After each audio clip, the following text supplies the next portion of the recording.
Hey everyone, welcome back to Creepy Mysteries. First off, a huge thank you to all of you for the amazing support you've shown so far. Your comments and likes mean a lot to me and keep this channel going. If you're new here, I'd love for you to stick around and join our mysterious journey. Don't forget to leave a comment and share your thoughts. It helps the channel grow and keeps the spooky stories coming. Now let's dive into today's stories.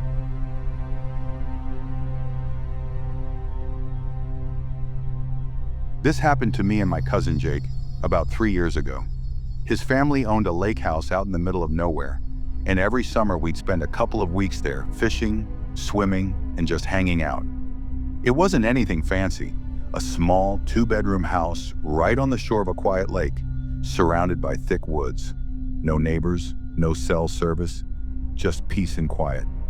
That summer, Jake invited me up for the weekend, saying his parents would be gone and we'd have the house to ourselves. It sounded perfect. A couple of days to relax and escape from the stress of work. I got there Friday evening, and everything seemed normal at first. Jake greeted me at the door with a beer, and we spent the night catching up and playing video games. The only weird thing was how paranoid Jake seemed.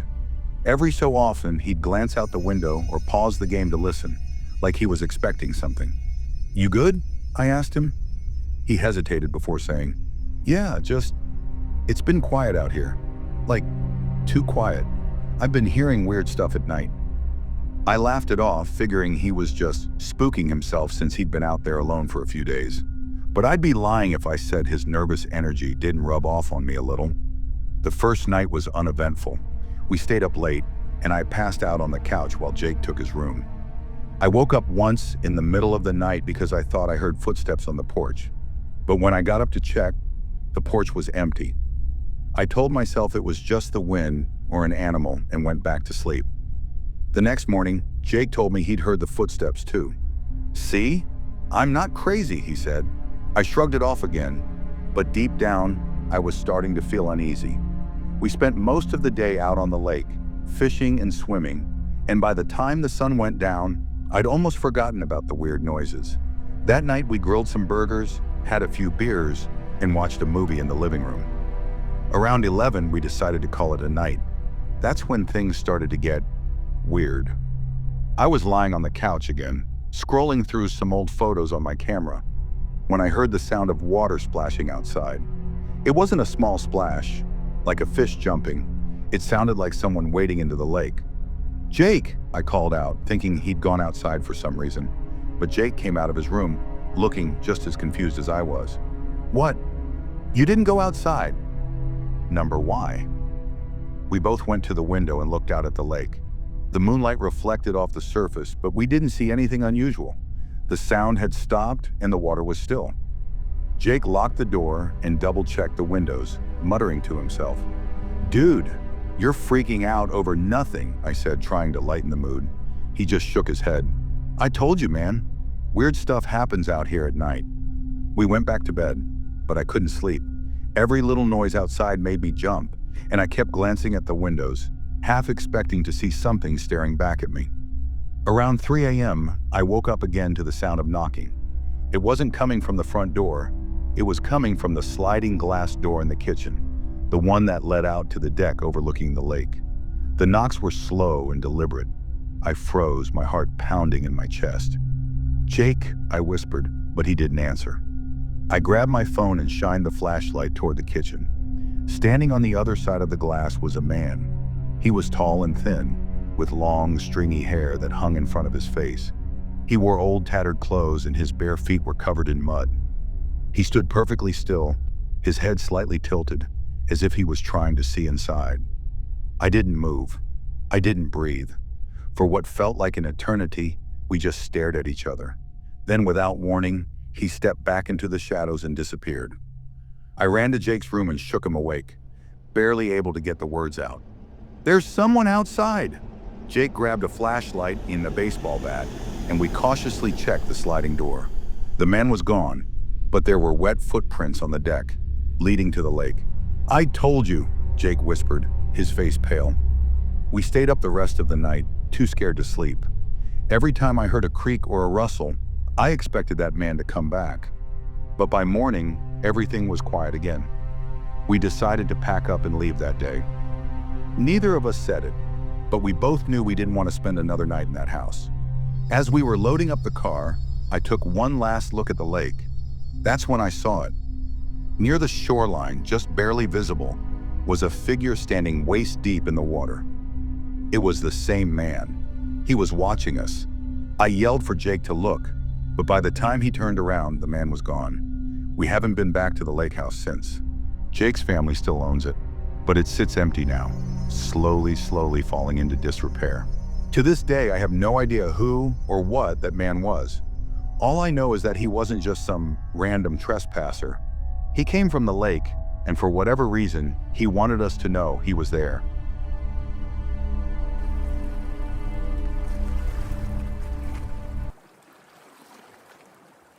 I had just moved into my new apartment in Brooklyn. It was my first place after college, and to be honest, I was proud of it. The apartment wasn't huge, but it had everything I needed. A small kitchen, a cozy living room, and a bedroom with just enough space for my bed and some furniture. It was the perfect starter apartment. The building wasn't the newest, but it had character, and the rent was decent for the neighborhood. I wasn't the type to go out much. Most nights I'd work late and come home, throw on some Netflix and relax with a pizza. It was a quiet life, which was exactly what I wanted after the chaos of college. I'd gotten used to being on my own. But there was one thing that started to bug me: the sound of footsteps outside my door. At first I thought it was just the noise of the old building settling, maybe someone walking down the hallway late at night. The walls were thin and you could hear everything. But after a while I started to notice a pattern. Every night around the same time, between 2 and 3 a.m., I would hear footsteps. It wasn't like the casual footfalls of someone walking by. These were slow, deliberate steps, as if someone was pacing in front of my door. It wasn't a sound I could ignore. It was the kind of thing that would make you stop what you were doing, turn the TV off and listen intently. The steps would come, pause right outside my door, and then fade away. Sometimes they'd return in a few minutes, and sometimes they wouldn't. But no matter what, they always seemed to be coming from just outside my room. I decided to investigate. I wasn't sure if I was being paranoid or if something was wrong, but I had to know. The first few times, I waited until I heard the footsteps and then peeked through the peephole. Nothing. No one. But I could still hear the footsteps pacing back and forth. I figured it might be the neighbor, but why would they be walking in front of my door at this hour every night? It wasn't until the fourth night that I decided to act. I waited for the sound of the footsteps, and when they started again, I got up, grabbed my phone, and quietly opened the door. The hallway was empty, just dimly lit by the overhead lights. I checked both directions. Nothing. The hallway stretched both ways in silence. No one was there. Yet I could still hear the sound. It was almost as if the footsteps were in my head, echoing and pressing on me. I went back into my apartment, more confused than ever. I tried to shake it off. Maybe it was just my mind playing tricks on me, right? But then the footsteps came again. This time, though, I didn't hesitate. I grabbed a flashlight and ventured down the hallway. I walked down the corridor slowly, my heart pounding in my chest. The sound of the footsteps got louder the further I went. It was as though someone was walking just a few steps ahead of me. I rounded the corner, and the footsteps stopped immediately. I froze. I scanned the hallway. It was empty except for the dim, flickering light above. Nothing. But there was something off. Right then I felt a chill run down my spine. I turned back toward my apartment, intending to just get back inside. But as I walked past the door, I noticed something strange. There was a piece of paper stuck in the crack at the bottom of my door. I knelt down and pulled it out. The paper was old, yellowed, and creased. The handwriting was messy, but the words were clear. "I know you're home." I felt a cold shiver run through me. The words were simple, but they hit me like a punch to the gut. My hands were trembling as I held the note, and I stood there, frozen in place, staring at it for what felt like forever. I don't know what made me turn around, but when I did, there was someone standing in the hallway at the other end. A man. I could barely make him out in the shadows, but I saw enough to know he wasn't someone I'd ever seen before. He was tall, with a hood over his head, obscuring most of his face. I backed away slowly, my heart racing, but I didn't want to take my eyes off of him. I reached for my phone to call the police, but my hand was shaking too badly. The man didn't move. He just stood there in the shadows, staring at me. After what felt like an eternity, he spoke. His voice was low, almost a whisper. "You shouldn't have come here." I didn't know what to say. I was frozen, my mind racing. Who was this person? What did he want from me? I couldn't take it anymore. I ran into my apartment, slammed the door shut, and locked it. I leaned against the door trying to catch my breath, but I couldn't stop shaking.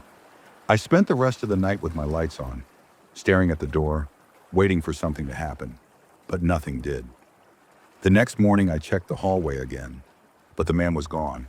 The note was gone too. I didn't sleep well that night, or the next. The fear of someone being out there just watching me started to take over. Every creak in the building, every sound in the hallway made me jump.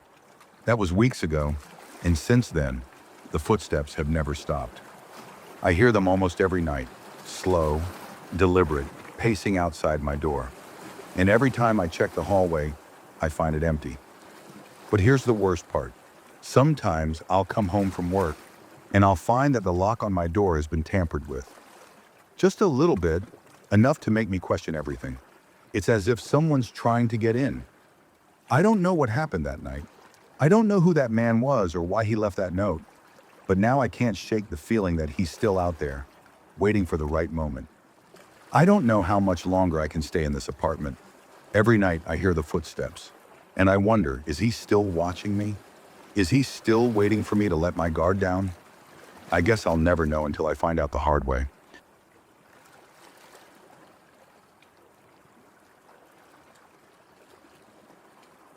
A few years ago, my friend Marcus and I were on a road trip.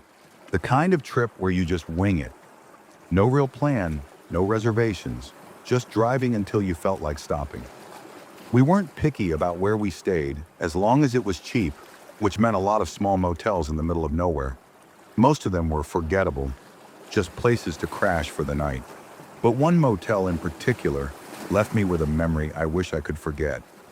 We'd been on the road all day, cutting through long stretches of empty highway, surrounded by nothing but fields and the occasional patch of trees.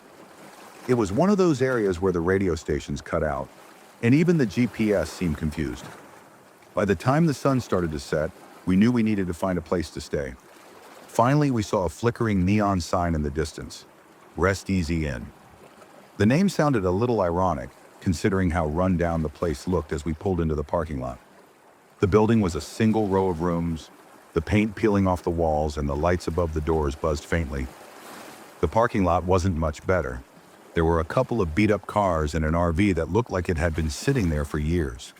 "We've stayed in worse," Marcus said, trying to sound optimistic. "Have we?" I asked, but I followed him inside anyway. The lobby wasn't any better. It was small, dimly lit, and smelled faintly of mildew. Behind the counter was an older man who looked as tired as the building itself. His shirt was wrinkled and his hair was greasy, like he hadn't had a good night's sleep in years. "We need a room for the night," Marcus said. The man barely looked up. He reached under the counter, grabbed a single key and slid it across to us. It had a worn plastic tag that read Room 95. "Checkout's at 10, he said flatly before turning and walking into a back room, leaving us standing there in awkward silence. Marcus picked up the key and grinned at me. "Cozy, right?" I rolled my eyes and followed him back out to the car to grab our bags. Room 95 was exactly what you'd expect from a place like that. The carpet was stained, the walls were an ugly shade of yellow, and the bedspread looked like it hadn't been washed in a decade. The only window had heavy, outdated curtains that barely opened, and the bathroom smelled faintly of bleach, though it didn't seem clean. We tossed our bags in the corner, and I immediately went to check the locks on the door. The deadbolt worked, and there was a chain lock too, which gave me some peace of mind. Marcus flopped onto the bed with a groan. "Could be worse," he said. "Could it?" I shot back, but we both laughed. We spent the next couple of hours scrolling through our phones, but the motel's Wi-Fi was so bad it was practically useless. Eventually, we gave up, turned off the lights, and tried to get some sleep. I woke up a few hours later to the sound of footsteps outside our door. At first I thought it was just another guest, but the sound wasn't normal. The footsteps were slow and deliberate, almost like whoever it was wanted us to hear them. They moved back and forth, pacing in front of the room. I sat up on the couch, my heart starting to race. "Marcus," I whispered, but he didn't respond. I could hear him snoring softly from the bed. The footsteps stopped. For a few seconds, everything was dead silent. I held my breath, straining to hear. Then I heard it, a faint scraping sound like metal on metal. It took me a second to realize what it was. Someone was sliding a key into the door. I froze, staring at the doorknob as it started to turn.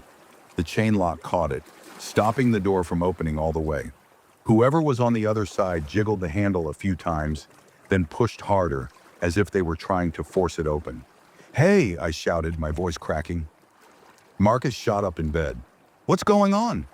Before I could answer, the door slammed shut. We heard heavy footsteps running down the walkway outside, disappearing into the night. Marcus grabbed his phone and turned on the flashlight. "What the hell was that?" "I don't know," I said, my voice shaking. "Someone tried to get in." We both rushed to the door and peered out the window, but the parking lot was empty.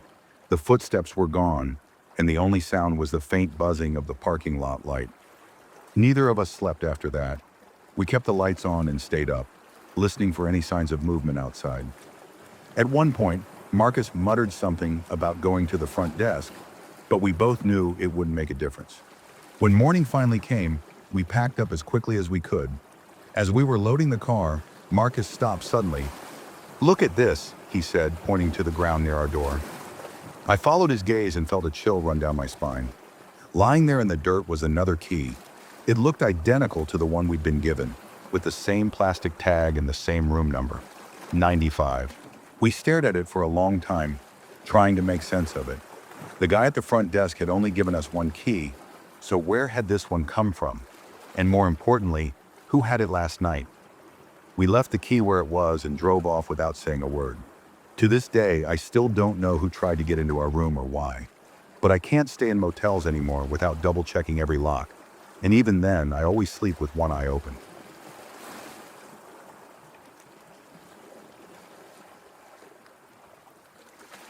It was my first night shift at the old warehouse on the outskirts of town. I had just turned 22, and after struggling to find a job in the city, I had taken the offer that seemed too good to pass up. The pay was great, and the hours weren't bad at all. Just 11 p.m. to 7 a.m. The only issue, I would be working alone. The warehouse was huge, spanning an entire block. Most of the building looked decrepit, and some parts seemed like they hadn't been touched in years. The owner, a gruff, middle-aged man named Mr. Thompson, explained it to me like this. "We don't get many deliveries at night, so you'll mostly be watching the security cameras and keeping an eye on the storage areas. Nothing too complicated." But something about the place always gave me a bad feeling. On that first night, I arrived a little early to familiarize myself with the layout. The lobby was empty, with just a few office chairs and a dusty desk in the corner. The air smelled faintly of mildew, and the lights flickered every now and then, casting long shadows across the room. The fluorescent bulbs overhead buzzed with a low hum that sent chills down my spine. Mr. Thompson handed me the keys to the building, showed me where the break room was, and then pointed to the security room. "The cameras are set up in there," he said before heading out the door. "Good luck, kid." I spent the first few hours mindlessly monitoring the security cameras, flipping between the different angles. Most of the warehouse was dark, but I could see movement in certain spots where the lights were dim. A few rats scurried across the floor in the back corners of the storage area. Nothing out of the ordinary. But then around 2 a.m., something strange happened. One of the cameras flickered, showing static before cutting to a different angle. The new view showed a hallway that wasn't supposed to be on any of the feeds. I froze, staring at the screen. I had been through the entire warehouse earlier, and there was no hallway there. That part of the building was sealed off, or at least it was supposed to be. My heart began to race, but I told myself I was just tired. It was probably a glitch in the system. Maybe one of the cameras had gone offline. But when I checked the footage again, the hallway was still there. Empty, but undeniably real. I picked up the radio to call Mr. Thompson, but before I could speak, I heard a faint scraping noise behind me. I whipped around in my chair, expecting to see someone, but there was no one in the security room with me. The scraping sound came again. This time it was closer, like it was coming from inside the room. I felt my stomach tighten. I had just left the hallway door open a crack to let some fresh air in, but when I looked toward it, I saw nothing. No one. But the sound continued. It was as if something, or someone, was dragging something heavy across the floor just outside. The door creaked slightly as if whatever it was getting closer. I grabbed the flashlight from the desk drawer and cautiously walked toward the hallway door. But just as I was about to push it open, the noise stopped. A strange silence filled the room, and I felt my skin crawl. I took a deep breath, trying to convince myself it was just my imagination playing tricks on me. But the uneasy feeling only grew stronger. I walked to the security room and checked the monitors again. The hallway still wasn't on the feed. This time something caught my eye. A shadow, tall and thin, darted across the camera view. My blood ran cold. I clicked through the feeds in a panic, trying to find the source of the movement. The shadow appeared again, this time more clearly, a figure walking down the hallway. I turned quickly to the hallway door, but there was no one there. I felt like I was losing my mind. I knew I had to check it out. I grabbed the walkie-talkie again, but the radio crackled to life before I could speak. It was a distorted voice, deep and guttural. "Don't go in there." I froze. I wasn't sure if the voice came from the walkie-talkie or from somewhere inside the building, but I didn't wait to find out. I turned off the security monitor and grabbed the keys to the warehouse. My hands shook as I fumbled with the keyring, trying to get the right one. I took a deep breath and opened the door, stepping into the dark hallway. The cold air hit me immediately, carrying a musty, stagnant smell. I slowly made my way down the hall, feeling as if someone, or something, was watching me. The scraping noise started again, louder this time. It was coming from further down the hall. I crept closer, heart pounding in my chest. As I rounded the corner, I saw something that made my blood freeze. There, at the far end of the hallway, was a figure hunched over on the floor, dragging something behind it.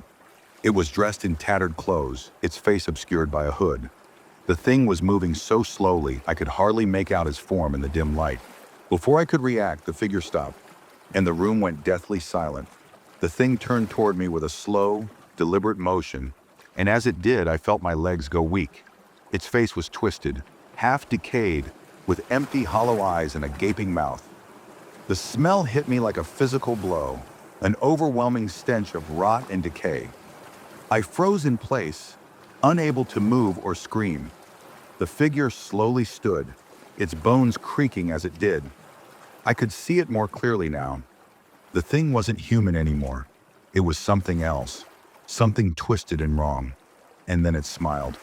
A wide, grotesque smile that stretched impossibly across its face. I bolted, running as fast as I could back to the security room. The hallway seemed to stretch on forever as I heard the scraping noise growing louder and closer behind me. I slammed the door shut and locked it, my chest heaving as I panted for breath. I immediately checked the security cameras. The figure was now on the feed. It was walking toward the room, dragging something behind it. I couldn't just sit there. I had to leave. I grabbed my bag and ran out of the security room, but as I reached the exit door, the lights went out. I heard footsteps behind me, slow and deliberate. When I turned to look, there was nothing there, just darkness. I finally made it outside, my legs shaking as I ran to my car.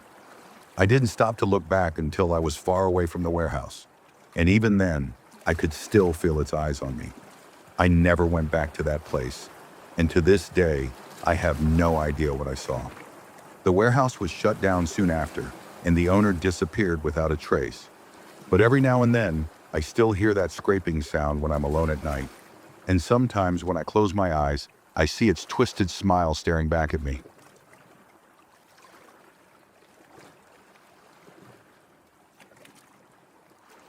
It started out as the perfect road trip. 4 friends, a beat-up SUV, and the wide-open road. We had been planning this for months, just a group of us heading across the country to see small towns, hidden spots, and abandoned places. There were no plans beyond the open road, no schedule, just freedom. The idea was simple: to escape the stress of life and enjoy the thrill of a spontaneous adventure. But none of us had any idea how quickly things would spiral into something far darker than we could have imagined. The first day was fine. We laughed, took pictures, and drank too much coffee at rest stops. We drove through forests and wide, empty plains, and by the time the sun started to dip low in the sky, we were already in unfamiliar territory. The air had a strange heaviness to it, like something was just a little off. But we shrugged it off. It was just the start of our journey after all. By the second evening, the mood had shifted. We found ourselves on a deserted highway that stretched out for miles in either direction. No other cars, no towns, nothing. Just endless road and the occasional forgotten signpost.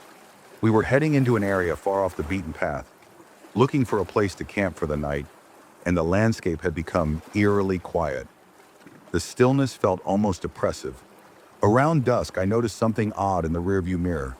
A car, a dark sedan, had appeared behind us out of nowhere. It seemed to have come from a side road, but there was no sign of another car for miles. At first, I didn't think much of it. Maybe they were heading the same way. But the car stayed there, and it stayed there for a long time. As we made turns and sped up, it maintained the same distance behind us. No matter what we did, the car was right there, like it was attached to us, shadowing our every move. "Hey, do you guys see that?" I asked, breaking the silence. Nick, sitting in the passenger seat, turned around and squinted. "Yeah, it's been there for a while now. Probably just some trucker or something." But it didn't feel right. There was something about it, the way it followed us so consistently. It didn't feel like coincidence. It was like the sedan was intentionally staying behind us, just waiting. The darkness around us seemed to deepen, and I couldn't shake the growing sense of unease that crept up my spine. After a few more miles, I told the others to keep an eye on it.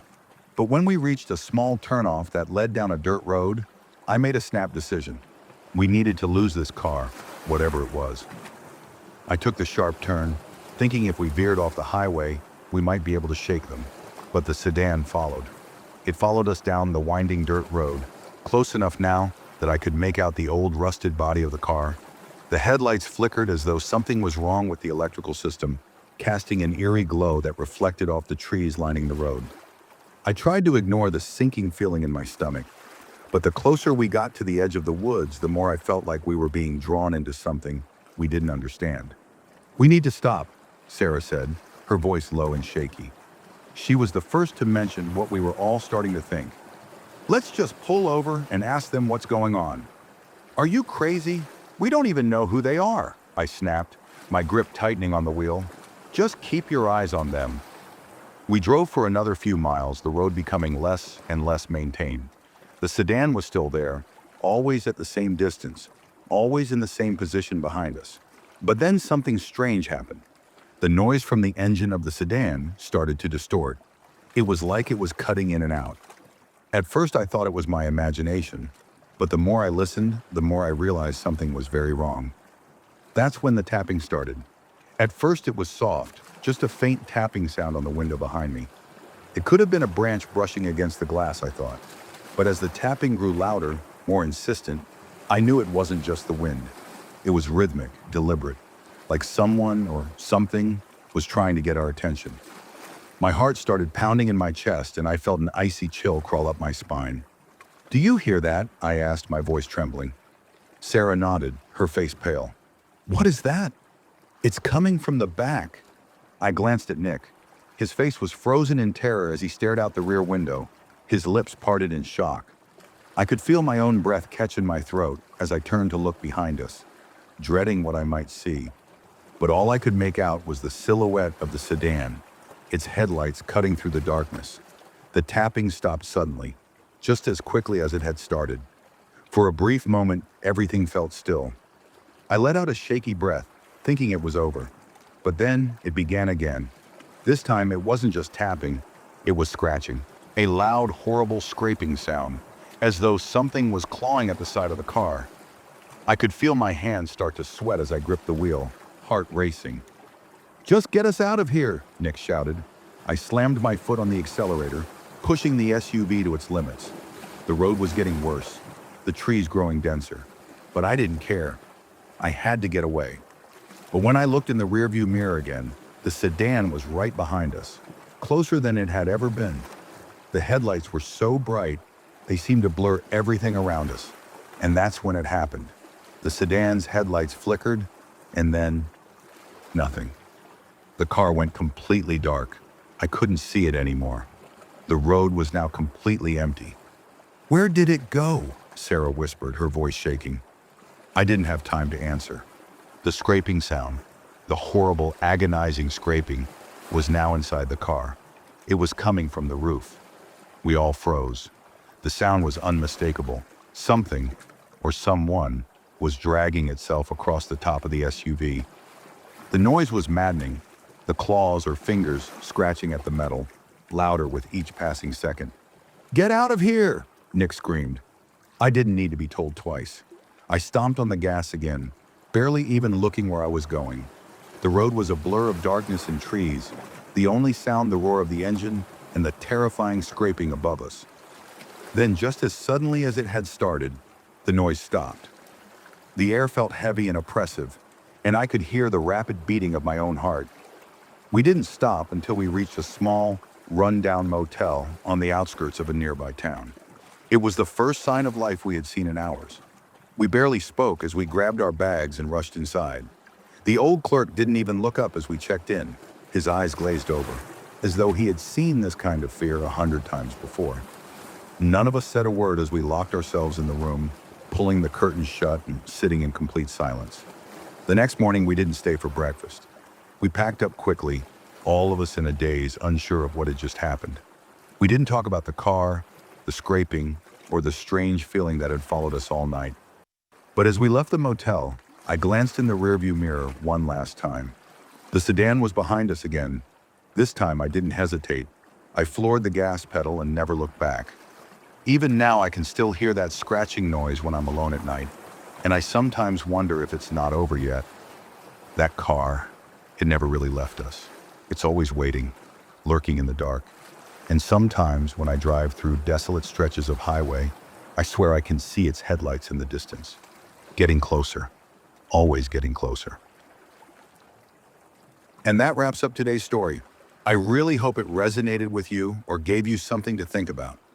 Stories like these are what keep me passionate about creating, and your support makes it all worthwhile. If you've got any thoughts, opinions, or even your own experiences to share, don't hold back. Drop them in the comments. I'd love to start a conversation and hear from you.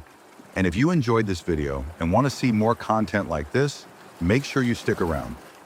I've got plenty more coming that I think you'll love. Thanks so much for watching, for being here, and for supporting this journey. I'll see you in the next one. Take care.